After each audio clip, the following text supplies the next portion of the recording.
Okay. All right. Oh my God, this one's perfect. We've been working on this one for a hot second.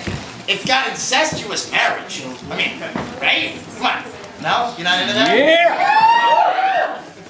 Oh, it's got a sword fight. Oh, and by the way, the sword fight, yeah, somebody lost an eye last night. So, you know, if you're right in that alley right there, just, you know, at some point, you might want to move. People are shooing you out of the way. Just make sure you do it, all right? Okay, and, oh, there's a crazy person. Oh, and everyone dies. Is that bad?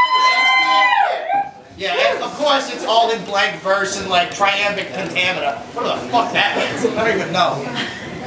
So, what I have right here, I got the Cliff Notes. Since, you know, Shakespeare, for people that speak foreign languages is bad enough, but for people that speak English, it's even worse. Because you think you know what the hell they're saying. So what I'm going to do right now, I'm going to break it down for you a little bit. You ready? Yeah. All right. This particular play opens with two guards on watch at the castle. They're later joined by Horatio and Marcellius. The ghost of Hamlet's father appears to the men and disappears before he can speak. The next night, Hamlet joins the watch and speaks to his father's ghost, who tells him that he was murdered by his brother Claudius. The ghost also asks Hamlet to swear to avenge his death. That sounds like Shakespeare, doesn't it? Yeah. Whatever. Since the king's death, Claudius has married the Queen Gertrude. That sounds dirty. Hamlet's mother and uncle are concerned about Hamlet's seeming madness and ask his school friends Rosencrantz and Guildenstern to find the cause of the problem. A band of players then comes to the palace. Hamlet asks them to play the murder of Gonzago. I love that name. Gonzago. Wait, is that right? Gonzago? Whatever. And then act up.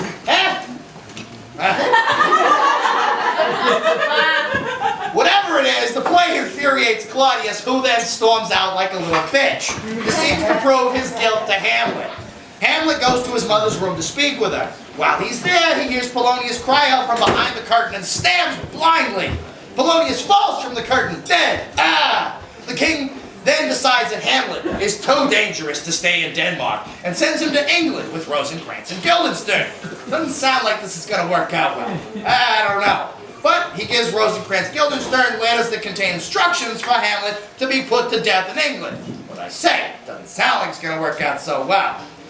Hold on, there we go. And then, on the boat, Hamlet discovers the letters and replaces them with notes of his own that send his two school friends to their deaths.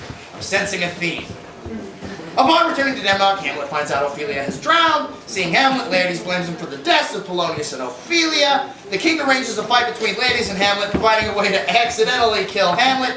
Claudius poisons a drink that he will offer Hamlet, and Laertes poisons the tip of his sword. There's a pill for that. During the duel, Gertrude drinks the poison, and Hamlet is injured by the poisoned sword. The two men's swords are switched. Oh God, this just gets better and better. So Laertes is also poisoned. After learning the king inadvertently killed Gertrude, Hamlet kills Claudius only to die shortly thereafter.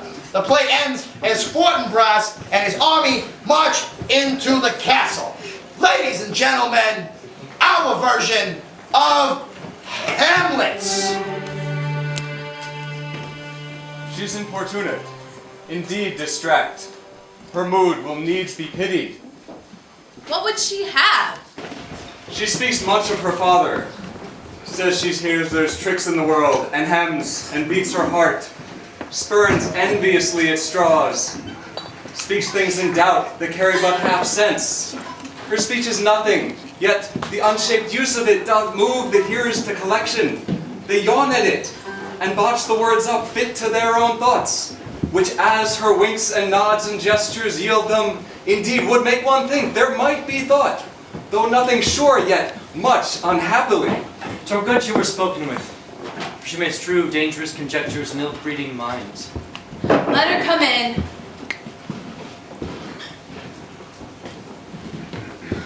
To my sick soul, as sin's true nature is, each toy seems prologue to some great amiss. So full of artless jealousy is guilt, it spills itself, in fearing to be spilled. built.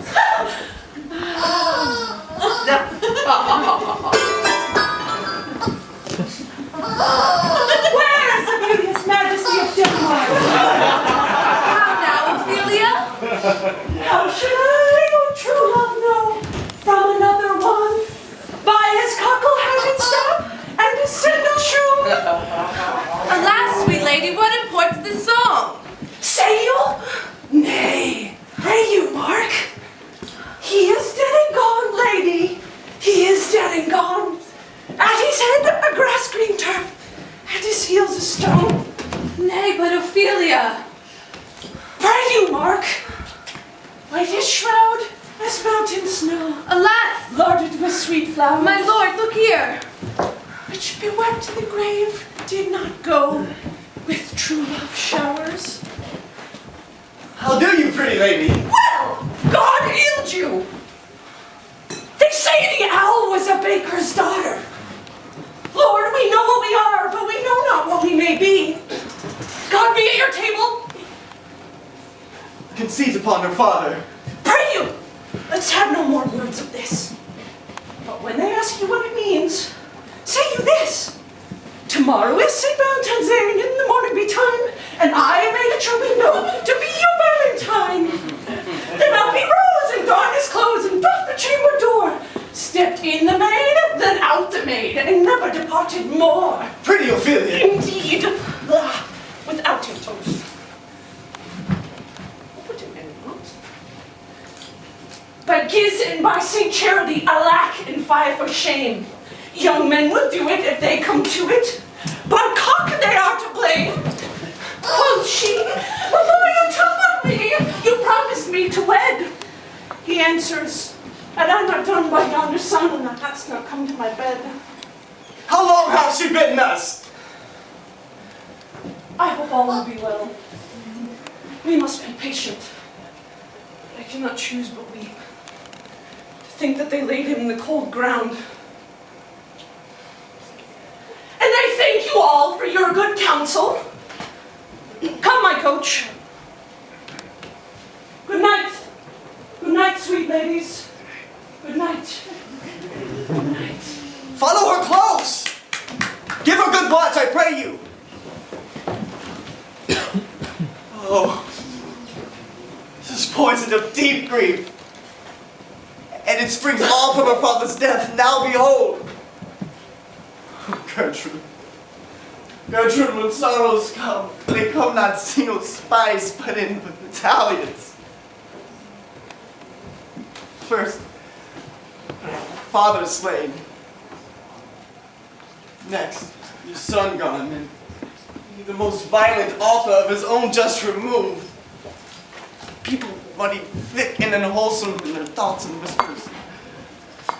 For young Polonius' death, and we have done but greenly and hugger-mugger to inter him. Poor Ophelia, divided from herself and her fair judgment, without the which we are pictures, we're mere beasts. Last, and is containing is all of these, her brother is in secret come from France. He feeds on his wonder, and he keeps himself in clouds, and once not buzzes to infect his ear with pestilent speech of his father's death. Gertrude, this, like to a murmuring peace, in many places gives me superfluous death.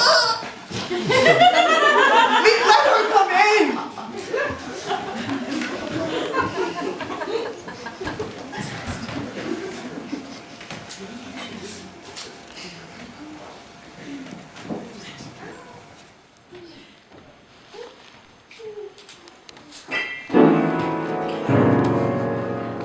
How now? What noise is that?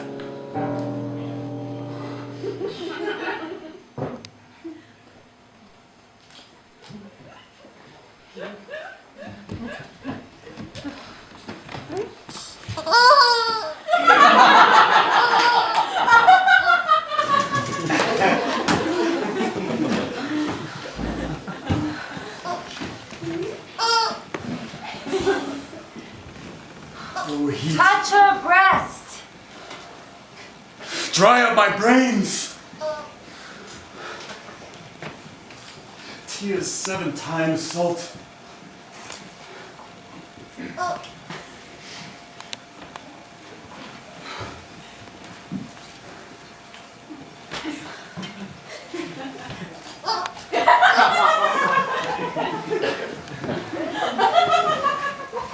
Burn out the sense and virtue in my eye.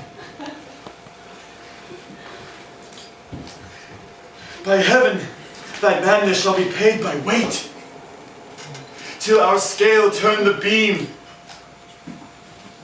Oh, Rose of May, dear maiden, kind sister, sweet Ophelia, is it possible that the young maid's wits be as mortal as some old man's life?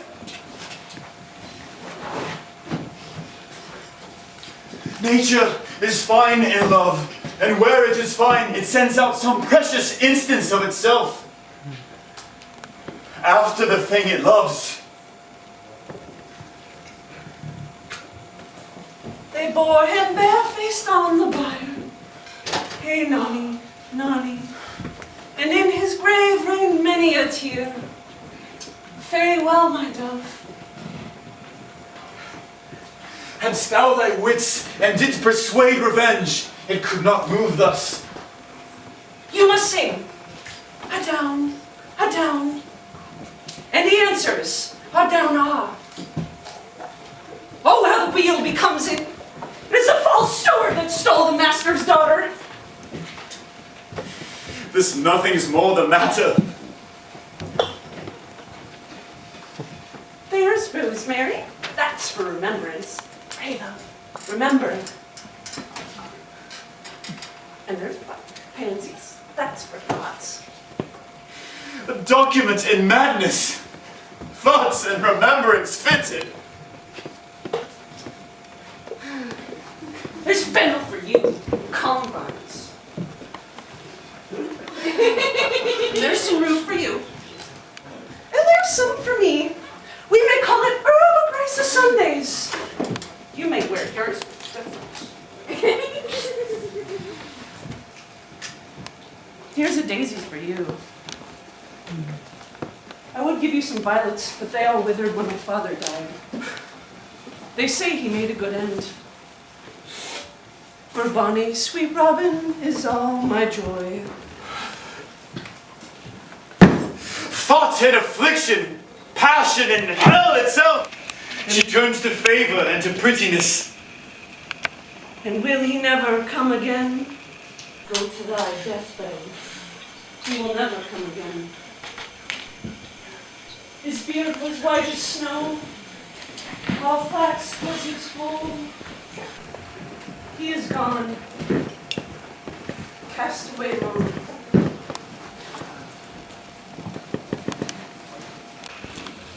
Cast away lone.